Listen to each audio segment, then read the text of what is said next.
Nagkalat sa bahagi ng Marcos Highway ang mga concrete at plastic barrier matapos masapul ng isang SUV. Hindi raw ito napansin ng driver dahil madilim sa lugar. Live mula sa Pasig City, may unang balita si Bea Pinlac. Bea. Higan, mabigat na traffic ang bumungad sa mga motorista sa bahagi na to ng Marcos Highway kanina.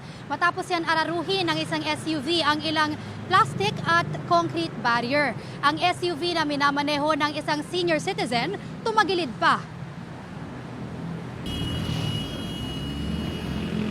Wasak ang ilang concrete at plastic barrier na to matapos araruhin ng isang SUV sa bahagi ng Marcos Highway sa Pasig City pasado alas 4 ng madaling araw kanina. Ang SUV tumagilid pa sa lakas ng pagkasalpok.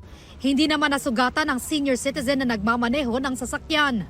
Pagdating ko dito, hindi ko napansin yung barrier. Hindi ko nararo ko na pala. Kaya doon, gumanon siya.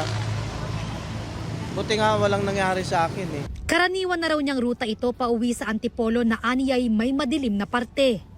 Ngayon lang nangyari sa akin to eh. Saka marami na raw talaga na aksidente dito. Talagang madilim kasi yung part na yun eh. Tapos walang reflector. Kaya hindi ko napansin.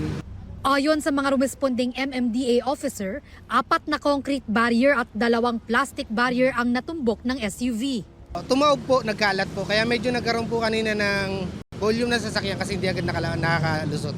Nasa 34,000 pesos daw ang tinatayang halaga ng mga nasirang barrier. Humigit kumulang 1 oras ang itinagal bago natanggal sa gitna ng kalsada ang tumagilid na SUV.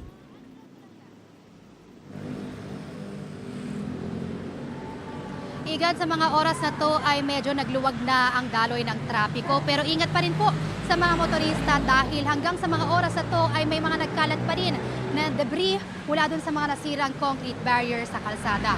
At yan ang unang balita mula rito sa Pasig City. Bea Pinlac para sa GMA Integrated News.